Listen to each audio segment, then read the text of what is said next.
company legend has it that Bud slipped away from work one afternoon in 1884 to watch Louisville's major league team, the Louisville Eclipse.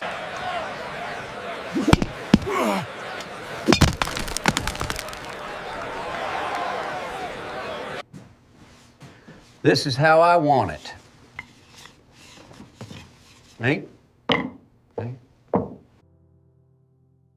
Browning was a man of eccentric personal habits, particularly in relation to his bats.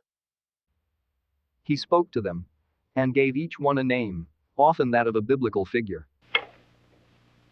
You'll bring me luck today, Samson. Samson?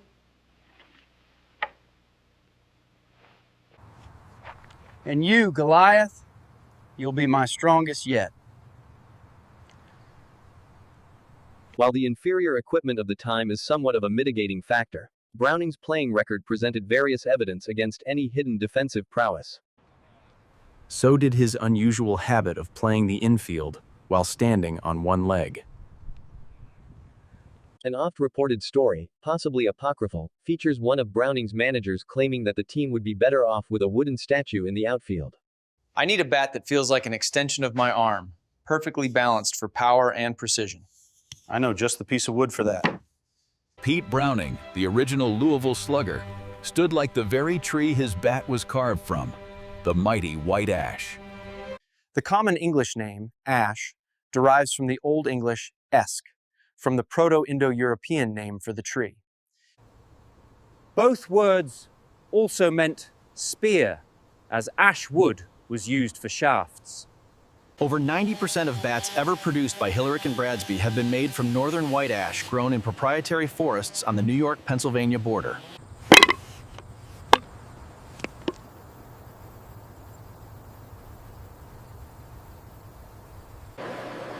During World War II, Hillerich and Bradsby produced wooden rifle stocks and billy clubs for the U.S. Army.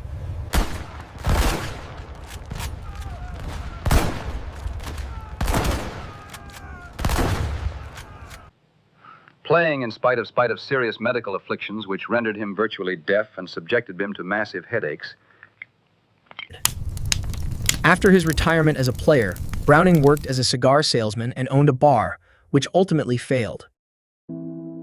He remained a popular Louisville figure, though his physical condition continued to deteriorate. Ash is the solid remnants of fires.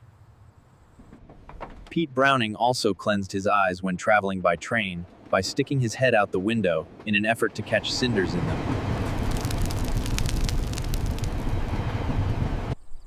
He also habitually stared at the sun, thinking that by doing so, he would strengthen his eyes. He does not possess any superpowers. He trains himself physically and crafts a bat-inspired persona. Bats tend to have small eyes, but are still sensitive to light, and no species is truly blind. Bats emit ultrasonic sounds to produce echoes. Sound intensity of these echoes are dependent on subglottic pressure. The bat's cricothyroid muscle, located inside the larynx, controls the orientation pulse frequency, which is an important function. By comparing the outgoing pulse with the returning echoes, bats can learn about their environment and detect prey in darkness. Batman was introduced as a ruthless vigilante who frequently killed or maimed criminals.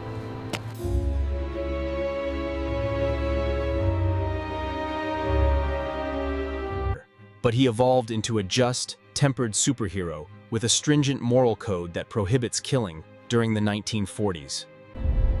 Avenge you. His origin story features him swearing vengeance after witnessing the death of his father. His father, a grocer, was killed by a tornado when Browning was 13 years old. We did not want to sell it. We wanted to keep it in the family. We just cannot compete with the large companies. Robin, Batman's sidekick, was introduced in 1940, lightening the tone and boosting sales. Holy heroics! It's the loyal slugger, delivering a dose of democracy with his trusty bat. Hillerich and Bradsby sold its Louisville Slugger division to Wilson Sporting Goods.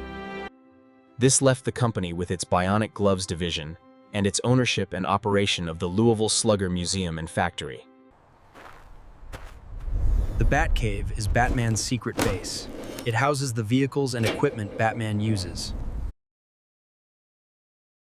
It is also a trophy room and storage facility for Batman's unique memorabilia. Batman keeps most of his field equipment in his utility belt. Over the years, it has shown to contain an assortment of tools. Different versions of the belt have these items stored in compartments, often as pouches or hard cylinders attached evenly around it. The Louisville Slugger was the first player to have bats custom-made, establishing a practice among hitters which continues to the present. Bud made me a bat that day. That day I broke out of my slump. He told his teammates, which began a surge of professional ball players to the Hillerich woodworking shop. The Louisville Slugger was enormously attentive to the bats he used. He is probably best remembered today as the inspiration behind the Hillerich and Bradsby Company's popular Louisville Slugger line of baseball bats. Since 2001, Louisville Slugger's market share of MLB players using their bats has been on a steady decline.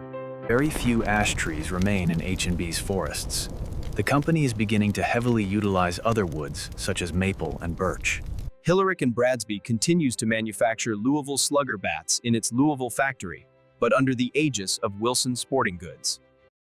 In 1984, a new grave marker was dedicated for Pete Browning, one that correctly spelled his name and listed all his major baseball achievements.